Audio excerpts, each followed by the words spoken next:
오늘은 어두운 눈을 사랑의 빛으로라는 제목으로 하나님의 말씀 전하도록 하겠습니다. 사도 요한은 성도가 붙들어야 할 가장 중요한 핵심 계명으로 사랑을 계속 강조하고 있습니다. 10절을 보시면 그의 형제를 사랑하는 자는 빛 가운데 거하여 자기 속에 거리낌이 없다고 얘기를 합니다. 왜 이렇게 사도 요한이 사랑을 강조하는 걸까요?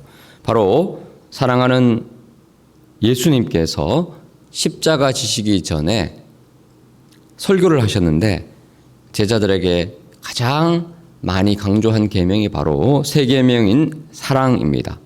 유언처럼 남긴 너희가 서로 사랑하라 라는 그 말씀이 마음에 새겨진 것이죠. 그래서 요한이 그때를 기억하고 초대교회 성도들에게 서로 사랑하라 라고 강조합니다. 요한복음 13장 34절을 보시면 새 계명을 너희에게 주노니 서로 사랑하라. 내가 너희를 사랑한 것 같이 너희도 서로 사랑하라. 너희가 서로 사랑하면 이로써 모든 사람이 너희가 내 제자인 줄 알리라.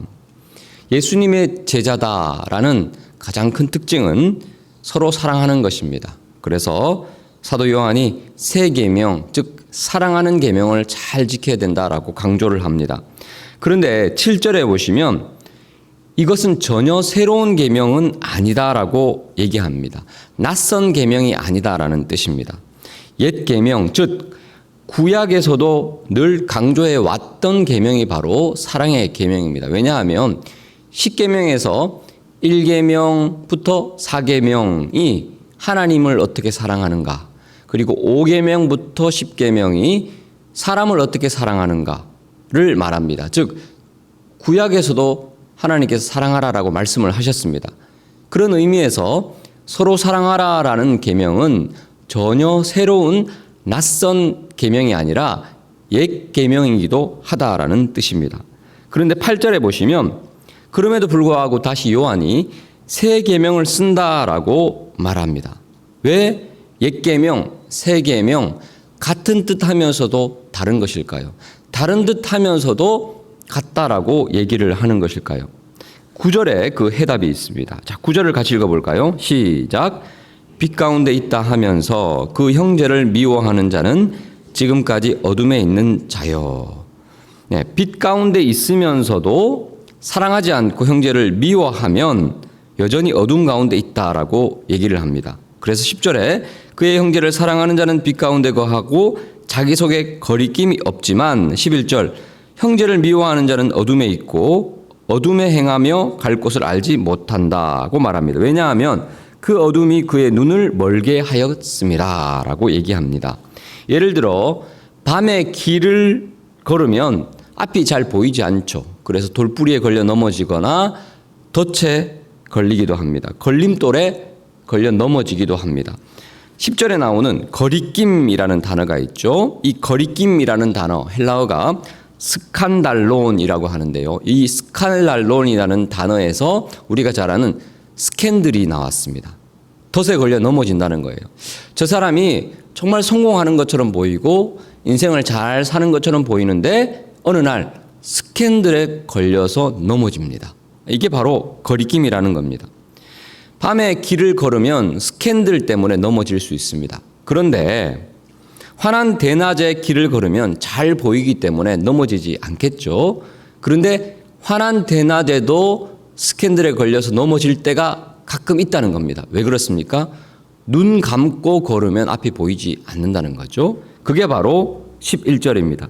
형제를 미워하면 빛 가운데 거하는 듯 보여도 대낮에 걸어도 어둠에 있는 것과 똑같다는 겁니다. 왜냐하면 그 어둠이 그의 눈을 멀게 하였기 때문에 눈 감고 걸으면 넘어질 수밖에 없습니다. 이 말은 어떤 의미입니까? 유대인들은 구약에서 하나님께서 서로 사랑하라라고 이미 옛 계명을 통해서 말씀을 하셨음을 알고 있습니다. 그런데 왜 사랑하지 못하는 것일까요? 사도 요한도 유대인이었죠. 사랑한다라는 그 개념을 머리로는 알고 있었지만 가슴으로 그 사랑을 누리지 못했고 실천으로 사랑하는 삶을 살지 못했습니다. 요한 역시 낮 가운데 거했지만 눈이 어두워서 스캔들 가운데 넘어지는 인생이었다는 것입니다. 그래서 마가복음 3장 17절에 보시면 요한의 별명이 나오는데 예수님께서 지어주셨습니다. 야고보와 형제 요한은 보아너게 곧 우레의 아들이란 이름을 더하셨으며 라는 표현이 있습니다. 얼마나 성격이 과격했는지 모릅니다. 우레의 아들, 천둥 같은 아들이라는 거죠. 성격이 굉장히 과격했습니다. 그래서 누가복음 9장 54절에 보시면 예수님과 함께 예루살렘으로 가는 여정 중에 사마리아 마을로 들어갑니다. 그런데 요한이 예수님께 뭐라고 요청했냐 하면 주여 우리가 불을 명하여 하늘로부터 내려 저들을 멸하라 하기를 원하시나이까.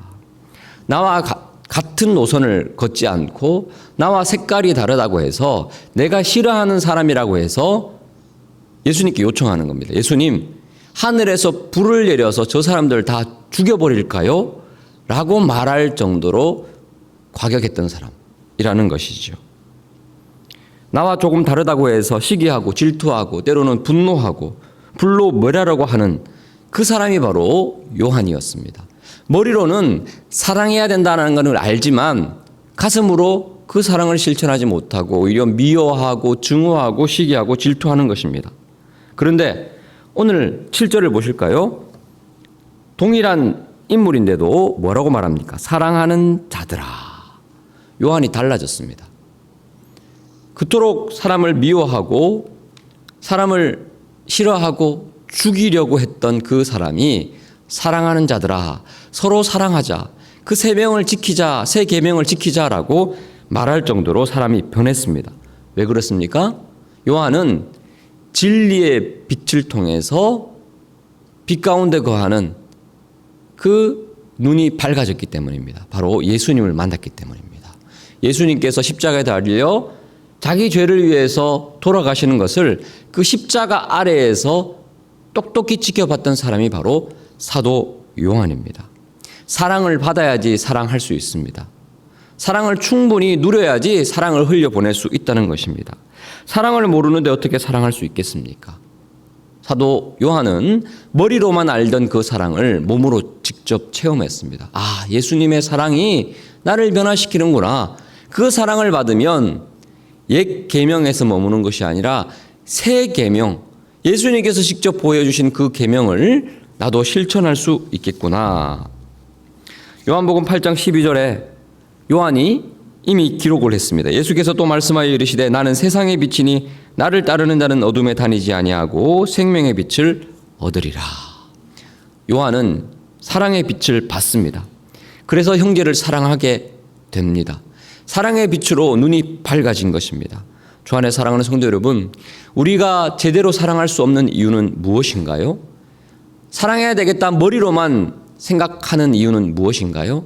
그 사랑의 강렬한 빛, 나를 사랑하시는 그 예수님의 진실한 생명의 빛이 온전히 우리의 삶을 관통하지 못하기 때문입니다.